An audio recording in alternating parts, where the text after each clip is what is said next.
Hey, what's up, everybody? I'm here to give you guys my review for ROH Wrestling for July 2nd, 2017. And on commentary for this show, we had Cole Cabana and Ian Riccaboni. And this episode was filmed also in Chicago, the same place as the June 25th show.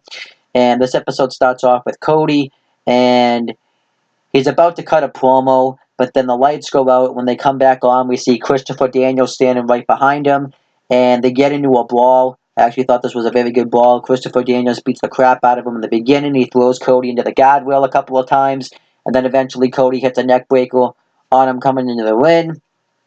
And referees and security try to come out and break it up, but they continuously get laid out by either Cody or Christopher Daniels. Cody lays one of them with a punch to the face. Christopher Daniels hits an Angel's wins on another one. Cody hits a disaster kick on Daniels. He goes for the crossroads. Daniels counters it and hits a clothesline out of the ring, and then he hits a springboard moonsault on the outside on Cody. And then afterwards, Christopher Daniels stands tall, holding up the ROH World Heavyweight Championship, and then that was the end of the segment. Overall, I thought this was great. A nice, different way to start off the show, getting it up. And then Jay Briscoe cut a promo talking about Josh the Goods Woods, and he pretty much says that he's an idiot for challenging him to a match. He respects it, but he also questions his mindset. And he tells him that this isn't going to be any amateur wrestling match. This is going to be a fight. And we had the match, and it was a really good match. I'll give it a 3.5 stars.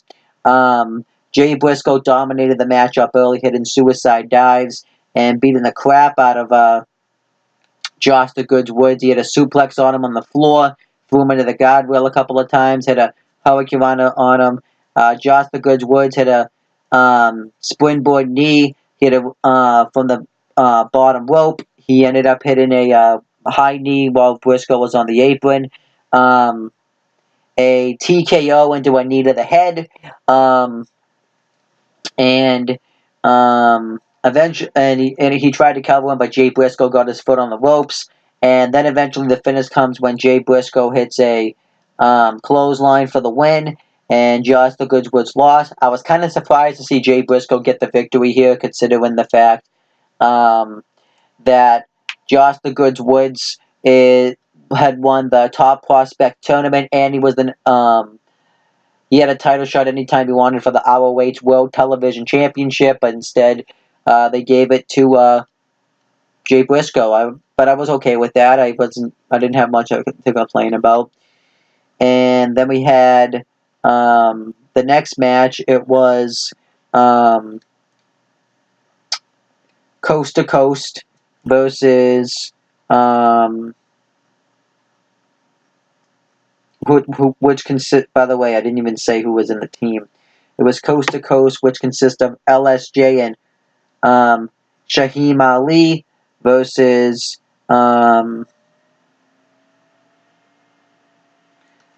Tempora Boys. It was supposed to be that match, but then the Young Bucks come out and want to make this a Texas Tornado triple threat match for the ROH World Tag Team Championships. They pretty much welcome the challenge, so everybody accepts. And I thought this was a really good triple three-way match for the ROH World Tag Team titles.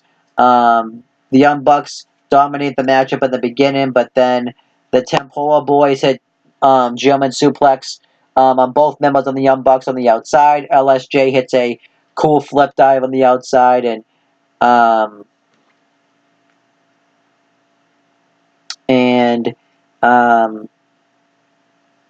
Shaham Ali hits another dive on the outside, and it was just a crazy match. You just have to watch the live reactions. I can't really do the match gestures, but eventually the Young Bucks win with the Indie Taker, and they retain the ROH World Tag Team titles. So overall, I thought this was a great match, getting forced out. Getting three. Well, I didn't think it was a great match. I thought it was a really good match. Getting 3 3/4 stars, getting it up, and then Mark Briscoe cut a promo talking about how he wants to win the ROH World Television Championship. It's the one title that's eluded him. Well, he says that's a title that would mean the world to him. and he said that if he won that championship, it would give his wife and 4 kids a better life. I thought it was a great promo, actually. And we had the 4 corners survival match for where the winner would get an ROH World Television Championship match. Mark Briscoe versus Beer Cedar Bruiser versus Kenny King versus Chris Sabin. I thought this was a great main event. It was pretty much like a tag match, but it was like a lucha tag match where whoever the 2 legal guys in the ring were, they would be legal. And then this had a crazy amount of spots. I can't really do the match justice. Just check out my live reactions. I live reacted it like crazy. But the finish came when Kenny King hit the wall of flush on Beer City Bruiser for the win. And Kenny King's the #1 contender for the ROH World Television Championship, which I was obviously fine with. And then that was pretty much the end of the show. Overall, I thought this was a great episode of ROH Wrestling. I thought it was a great follow-up episode to ROH Best in the World 2017. And I thought it really set up some nice things. A future match between Cody and Christopher Daniels. Kenny King. I thought the ROH 4-corner Survivor match was great. I enjoyed Jay Briscoe versus Josh the Goods Woods, and I also enjoyed the Texas Tornado Tag match. So overall, I thought it was a great episode. But that's pretty much my review. Please make sure you guys like, comment, and share this video so people will watch it. Make sure you guys subscribe to this channel for more content and click on the bell so that way every time I upload a video, you guys will get the notifications for it. And make sure you guys do the same thing for my CM brothers and all the Talking to YouTube channels. That's pretty much it, guys. Talk to you later.